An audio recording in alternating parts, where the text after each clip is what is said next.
오늘 본문의 말씀을 가지고요, 부활의 산 소망이라고 하는 제목으로 말씀 나누겠습니다. 같이 한번 따라합니다. 부활의 산 소망. 부활의 산 소망. 할렐루야. 아멘. 오늘 주님 부활하신 날입니다. 할렐루야. 아멘. 자, 예수님께서 돌아가신 날이 언제냐면 금요일입니다. 금요일, 그죠? 금요일 날 아침 9시에 십자가에 달리시고 그 다음에 오후 3시에 운명하십니다. 6시간 동안 십자가에 달리신 거예요. 그런데 그 돌아가신 날이 언제냐면 금요일인데 그 날이 안식일이 시작되는 날이에요. 그 안식일이 한 6시 정도부터 시작이 되어지니까 예수님이 금요일 날 3시에 돌아가셨으니까 6시까지 시간이 되려면 한 3시간 정도밖에 시간이 안 남은 거예요. 왜냐하면 안식일 전에 빨리 장례를 치러야 되거든요. 근데 보통 사람 같으면 이제 유대 사회에서도 이제 땅을 파고 그냥 매장하는 그런 매장의 그 장례가 있었습니다. 그 요번에 코로나 바이러스 때문에 맨하탄에 뉴욕에 수많은 사람이 죽어가니까 어떡합니까? 이게 하트섬인가요? 하트섬을 땅을 파가지고 연고지가 없는 사람, 가난한 사람들 그냥 매장하는 것을 보잖아요. 예수님도 가난했기 때문에 사실은 매장을 해야 돼요. 땅을 파서 빨리 3시간 안에. 근데 참 감사한 것은 뭐냐면 예수님 살아계실 때 주님을 만난 사람이 대표적인 사람이 2명이 있었는데 그게 누구냐면 아리마대 요셉하고 니고데모라고 하는 사람이 있었습니다. 그 아리마대 요셉이요, 자기가 미리 사놓았던 장지, 굴이 있었는데 그곳에다가 예수님의 시체를 어떡합니까? 안치합니다. 자기가 원래 이 장례를 치러야 될 것인데 예수님을 안치하고요. 그 다음에 니고데모라고 하는 사람이 찾아와서 뭘 갖고 오냐면 향품을 갖고 옵니다. 향품을 갖고 와서 예수님 시체에 정성스럽게 바르고요. 왜냐하면 그 나라는 그 더운 나라이기 때문에 냄새가 막 진동을 하기 때문에 그 냄새를 막기 위해서 향품을 바릅니다. 그리고 또 니고데모가 뭘 갖고 오냐면 이 세마포라고 하는 것을 갖고 와서 예수님의 시체를 쫙 싸가지고 아주 정성스럽게 예수님의 그 장례를 치르게 되는 것을 보게 됩니다. 그리고 나서 그 돌에다가, 그 무덤에다가 사람 장정이 10명이 굴러도 힘든 큰 돌을 가져다가 어떡합니까? 그 예수님 묻히신 곳에 그 굴에다가 가둬버리는 거예요. 주님이 돌아가셨습니다. 장례까지 다 치렀습니다. 그런데 하루 지나고 이틀이 지난 다음에 이제 그 무덤에서 그 무덤을 지켰던 여인들이 있었는데 그 이틀이 지난 다음에 새벽에 보니까 그 예수님의 무덤을 가리고 있었던 큰 돌이 어떻게 됩니까? 옆으로 굴러져 있는 거예요. 깜짝 놀랍니다. 그래서 그 여인들이 그 굴 속에 딱 들어가서 보니까 어떻습니까? 그곳에 주님이 묻히시고 그 주님이 장사하신 그곳에 주님이 안 계신 거예요. 그리고 그냥 세마포만 남겨져 있고 주님이 안 계신 거예요. 깜짝 놀랍니다. 그때 천사가 와가지고 뭐라 그럽니까? 여인들에게 어찌 산자를 죽은 자 가운데서 찾느냐? 어찌 산자를 죽은 자 가운데서 찾느냐? 말씀하시면서 그 천사가 그 여인들에게 뭐라 그럽니까? 예수님의 부활의 놀라운 소식을 전해주십니다. 그 부활하신 주님의 소식을 듣고요. 그 여인들이 제일 먼저 달려간 곳이 어디입니까? 제자들이 있는 곳에 달려가서 예수님 부활하셨다. 예수님 살아나셨다. 예수님이 묻히신 그곳에 예수님이 안 계시고 세마포만 있고 주님 살아나셨다 고백하면서 그 살아계신 그 주님의 복음에 뭡니까? 부활의 소식을 전합니다. 그 말을 듣고 제자들이 불이 나게 그 예수님 묻히신 곳에 달려와서 보니까 굴에 들어가 보니까 예수님이 안 계십니다. 세마포만 있는 것을 보게 됩니다. 주님은 이미 부활하셔서 어디로 가셨냐면 엠마오로 내려가는 제자들을 만나셔서 그들 가운데 부활하신 예수님의 모습을 그들에게 보여주시고 그 후에 제자들이 이제 실망이 되어서 낭망이 되어서 갈릴리 바다에서 다시 물고기 잡으러 갔을 때에 주님 그곳에 찾아가셔서 부활하신 그 주님의 영광을 그들에게 보여주시고 할렐루야. 살아계신 하나님의 영광을 그들에게 직접 보여주시고 그들과 함께 떡을 먹으며 물고기를 먹으면서 살아계신 하나님의 놀라운 부활의 영광을 그들에게 보여주십니다. 뿐만 아니라 500여 여러분 하나님의 예수님의 제자들과 많은 사람들에게 그 부활의 영광을 드러내시고 40일 동안 주님께서 그 땅에 다시 부활하셔서 그 제자들과 같이 하나님 말씀을 나누며 예비하시고 40일 후에 하나님이 주님께서 다시 오시겠다 약속하시고 그곳에서 부활하신 주님께서 하늘로 승천하여 올라가신 줄로 믿습니다. 아멘. 할렐루야. 아멘. 우리 주님 부활하신 줄로 믿습니다. 아멘. 우리 주님은 죽음 가운데 그냥 계신 분이 아니라 다시 부활하셔서 사망과 권세를 깨뜨리시고 사흘 만에 부활하심으로 말미암아 부활의 첫 열매가 되셔서 이로 말미암아 우리들에게 부활의 참된 소망과 부활의 참된 은혜를 우리에게 허락해 주신 줄로 믿습니다.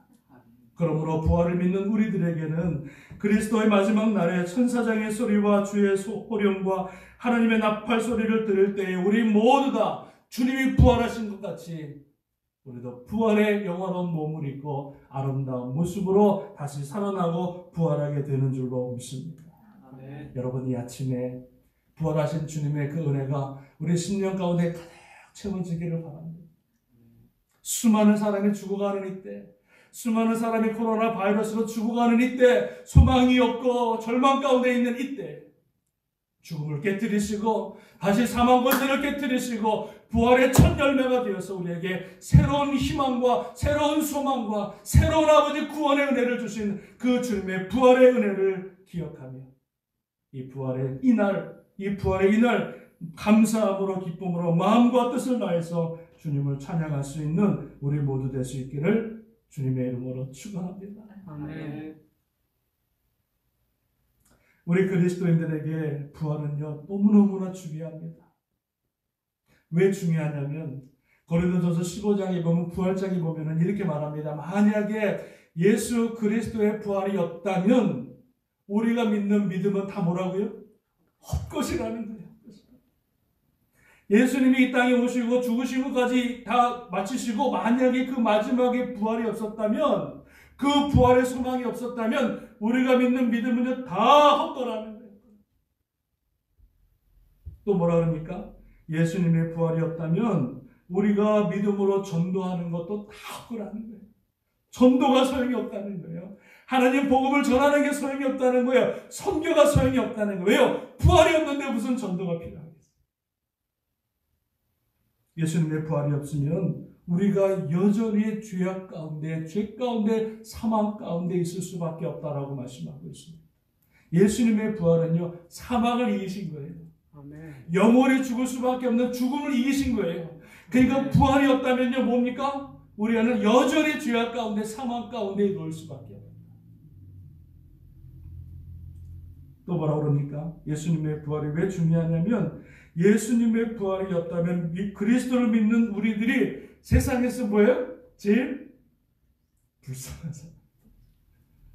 평생을 예수님 믿고 평생을 주님을 찬양하고 평생을 우리의 삶을 드렸던 우리의 믿음의 자녀들의 삶이 가장 불쌍한 사람이다.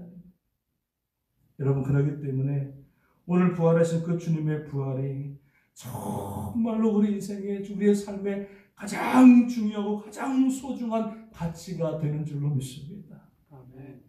이 부활절이 매년 오는 부활절의 그런 예배가 아니라 오늘 나의 가운데 찾아오셔서 소망이 없고 불안하고 좌절 가운데 있고 근심 가운데 있고 불안 가운데 있는 이 세상을 바라보는 인생 가운데 다시 한번 부활의 소망을 허락하셔서 하나님의 놀라운 부활의 영광 가운데 우리를 하나님의 은혜 가운데 동참하게 하시는 줄로 믿습니다.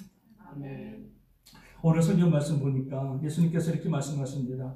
나사로가 죽었을 때 찾아가셔서 그 나사로의 사람들, 가족들에게 하신 말씀이 오늘 본문의 말씀인데 이렇게 말씀하십니다. 요한복음 11장 25절에 예수께서 이르시되 나는 부활이요 생명이니 나를 믿는 자는 죽어도 살겠고 무릇 살아서 나를 믿는 자는 영원히 죽지 아니하리니 이것을 내가 믿느냐?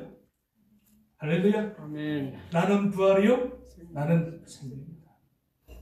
나를 믿는 자는 죽지 않겠고 무릇 살아서 나를 믿는 자는 영원히 죽지 아니하리라. 이 부활의 메시지를 모든 사람들에게 죽음 가운데 있는 자들, 죽음 가운데 슬퍼하고 있는 자들, 그들에게 새로운 부활의 생명의 메시지를 주님께서 허락하여 주신 줄로 믿습니다. 나는 부활이요. 여러분, 이 말씀이 뭘까요? 이 나는 부활이요. 이 부활이라고 하는 뜻은 뭐냐면 이 죽었던 나사로를 살려서 다시 육체로 살아나게 하신 부활을 의미하는 게 아닙니다. 이거는 하나의 샘플이고 나사로를 다시 살리신 것은 부활의 샘플이지만 정확한 뜻은 아니에요. 이 부활이라고 하는 것은 우리의 죽었던 육체, 죽을 수밖에 없는 육체가 다시 살아나서 이 죽을 수밖에 없는 육체로 거듭나는 것, 다시 살아나는 것, 그것을 부활이라고 말하지 않습니다. 성경에서 말씀하고 있는 부활은 무슨 부활을 말하냐면요. 우리가 아까 보았던 고린도전서 15장의 부활장에 이렇게 말씀하고 있습니다. 부활이라고 하는 것은 뭐냐? 부활이라고 하는 것은 우리가 죽은 다음에 다시 태어나는데 우리 인간의 육체의 모습으로 태어나는 그러한 모습이 아니라 여러분 15장에 보니까 43절에 우리가 아름다운 영광의 몸으로 변화된다 이렇게 말씀합니다. 아름다운 영광의 모습으로 우리가 여러분 부활한다는 거예요. 다시 죄악된 모습으로 인간의 모습으로 부활하는 것이 아니라 영화로운 모습으로 우리를 하나님께서 변화시켜 주시겠다. 요한계시록에 보면 예수님이 이 땅에 다시 오시는데 그 모습을 이렇게 표현하고 있습니다. 예수님이 이 땅에 오시는데 옷은 흰 옷을 입었고요. 몸은 찬란하게 빛이 나고요. 머리에는 면류관을 쓰셨고요. 그 눈은 불꽃같이 빛나더라. 이게 여러분 무엇입니까? 우리가 다시 부활해서 주님을 만날 때에 우리의 영화로운 모습이 이와 같다는 거예요. 빛이 나고 찬란하고 우리 인간과 같이 그런 육체의 모습이 아니라 영화로운 찬란한 그런 흰옷을 입은 아름다운 찬란한 영광스러운 모습으로 우리를 부활로 하나님께서 허락하실 줄로 믿습니다. 또한 여러분 우리가 부활하면 신령한 몸으로 변화된다는 거예요. 신령한 몸으로. 이 신령한 몸이라고 하는 것은 뭐냐면 아주 성결한 몸을 말하는 거예요. 우리가 이 땅에서 살아가면서 육체로 살아갈 때는요, 죄도 짓고 거짓말도 하고 살인도 하고 막 더러운 모습으로 살아가는데 우리가 다시 부활하여 신령한 몸으로 여러분 변화되어지면은 더 이상 죄악된 모습이 아니라 더 이상 누추한 모습이 아니라 우리의 신령한 모습, 아주 성결한 깨끗한 그런 모습으로 우리를 주님께서 부활하도록 만드시는 줄로 믿습니다. 또 하나는요, 우리가 강한 몸으로 변화된다는 거예요. 강한 몸을. 이 강한 몸은 무엇이냐면 더 이상 병들지 않는 몸. 코로나 바이러스 때문에 그 전염병 때문에 막 죽어가는 병드는 그런 몸이 아니라 아주 강한 몸. 병들지 않고 고통이 없고 슬픔이 없는 그런 강한 몸으로 우리를 새로운 모습으로 부활시켜 주시겠다 말씀하고 있는 줄로 믿습니다. 또 하나는요, 우리가 부활이라고 하는 것은 무슨 뜻이냐면 하늘에 속한 형상으로 우리를 변화시켜 주십니다. 육은 어디에 속해 있는 거예요? 땅에 속해 있는 거예요. 우리가 지금 보고 만지고 이 모든 것들은 다 육이고 다 땅에 속한 것들이에요. 그러나 우리가 부활이 되어지면은 하늘에 속한 형상으로 변화되어지는데 하늘에 말할 수 없는 찬란한 아름다운 영광의 모습으로 세상에서는 표현할 수 없는, 세상에서는 도저히 표현할 수 없는 아름다운 찬란한 영광의 모습, 하늘의 모습으로, 영의 모습으로 우리를 다시 한번 새롭게 부활하도록 주님께서 만들어 주시겠다 말씀하고 있는 줄로 믿습니다. 여러분, 그러니까 이 부활이라고 하는 것은 내가 그냥 죽었다가 다시 태어나는 것을, 그런 것을 의미하는 것이 아니라 고린도전서 15장에 나와 있는 이 놀라운 영광의 몸, 신령한 몸, 강한 몸, 하늘에 속한 형상의 몸으로 우리를 변화시키시고 그 부활의 아름다운 영광으로 하나님께서 우리를 받으시고 영광의 몸으로 새롭게 태어나는 줄로 믿습니다. 여러분 얼마나 감사한지, 얼마나 감사한지, 이 부활의 소망이 있다고 하는 것이 얼마나 감사한지. 코로나 전염병으로 수많은 사람이 죽어가고 그 안에 수많은 믿음의 사람들도 죽어갈 것이에요. 그러나 그 수많은 믿는 사람들도 코로나로 전염병으로 죽어간다 할지라도 병든 몸으로 죽어간다 할지라도 나중에 주님 만나서 부활이 되고 변화되어서 부활이 되어지면 아름다운 영광의 문 신령한 몸으로 주님과 영원히 동행하는 복된 은혜가 기다리고 있는 줄로 믿습니다. 아멘. 요번에 이 부활절이 예배가 요번에 전 세계를 덮고 있는 이 전염병과 딱 매치가 되면서 수많은 사람들이 불안해하고 두려워하는 이 가운데 이 부활절의 예배를 통해서 우리 모두가 다시 한번 살아나고 다시 한번 부활의 영광 가운데 소망 가운데 새로워지는 또 감사와 기쁨으로 주님을 예배하며 찬양할 수 있는 그런 회복의 역사가 나타나기를 간절히 축원합니다. 아멘. 나는 부활이요 생명이니. 여러분, 생명이라고 하는 뜻은 뭐냐면 생명은요 오늘 있다가 죽는 것은 생명이 아닙니다. 우리가 지금 살아가고 있는데 우리의 생명은요 우리가 주님과 함께 그 부활의 주님과 함께 영원토록 이 생명을 가지고 예배하고 찬양하는 귀한 역사가 있게 되는 줄로 믿습니다.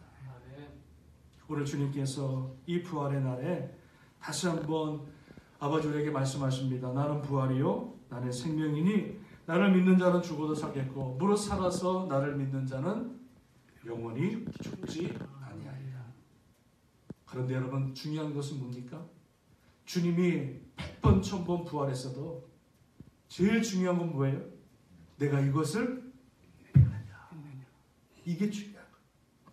주님이 1000번 만번 살아나셨어도 아무리 부활이 영화로운 모습으로 부활되고 아무리 귀한 생명으로 거듭나는 것이 사실이어도 주님께서 뭐라 그랬습니까? 내가 이것을 믿느냐.